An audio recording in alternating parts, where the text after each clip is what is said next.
L'autorité est pour des gens qui ont des révélations. Ça vaut la peine de te flatter. Tu as dit que tu me donnes les clés. Tu es sûr que ça te concerne? Beaucoup de gens ne comprennent pas la parole de Dieu. Ils lisent ça comme ça seulement. Vous vous attribuez des choses alors que vous n'êtes même pas rentré dans le contexte pour prendre ces choses-là. Chaque révélation te donne une portion d'autorité.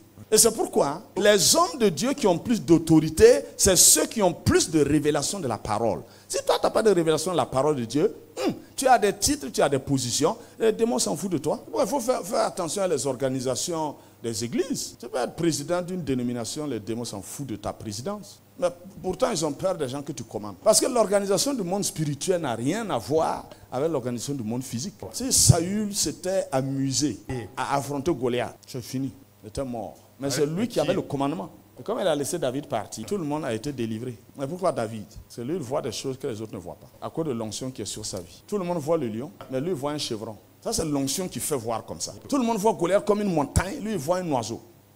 L'onction réduit les tailles des choses. Là où les gens ont peur, toi, tu ne comprends même pas pourquoi. Pourquoi ils ont peur même? Parce qu'ils n'ont pas de révélation. Personne n'a jamais dit que Goliath est un incirconcis. C'est David qui est arrivé, hein? Un garçon de rien du tout, hein. C'est lui qui sait que c'est un incirconcis. Vous tous qui êtes là, vous ne savez pas que c'est un incirconcis. Il faut que tu aies la révélation. Tu as vu que quelque chose est déjà lié au ciel. Mais quand on dit lié au ciel, là, les gens pensent que tu regardes au ciel et puis tu vois que c'est lié. Tu opères dans quel royaume? On dit le royaume? Le royaume des cieux. Quand on te dit ce qui est lié dans le ciel là, c'est le royaume des cieux qui est avec toi. Tu as vu que Dieu a interdit quelque chose. Et toi tu dis, j'interdis ça. Tu n'as pas besoin de dire que Dieu a interdit ça. Non, non, non. Moi, j'interdis ça. Pourquoi? Parce que j'ai vu que Dieu l'a interdit. Moi, je suis porte-parole, ambassadeur de Dieu. Je l'interdis aussi.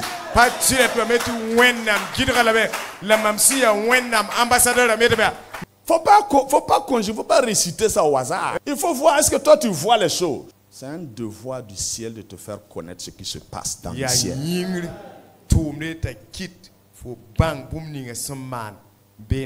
Mais toi, tu es un ambassadeur orphelin. Ce qui se passe dans les cieux, ça ne t'intéresse pas. Tu ne cherches pas de révélation. Ça ne peut pas fonctionner. La plupart des gens n'ont pas d'autorité parce qu'ils n'ont pas de révélation. Tu parles à un démon, le démon c'est que toi tu ne vois rien. Et quand tu ne vois rien, quand tu fais une délivrance et tu prononces le type d'esprit qui est là, tu vas voir, il va se manifester. Chaque fois que tu vas voir le type d'esprit là, prononce son nom seulement. Esprit serpent, tu vas voir, il va agir. Mais si c'est un esprit impur et puis toi tu dis esprit serpent, il rit, il dit, voici un aveugle qui veut me chasser. Naturellement, si un aveugle vient pour te taper, tu te mets derrière lui et puis tu ris seulement. Et puis il frappe devant et puis tu le suis.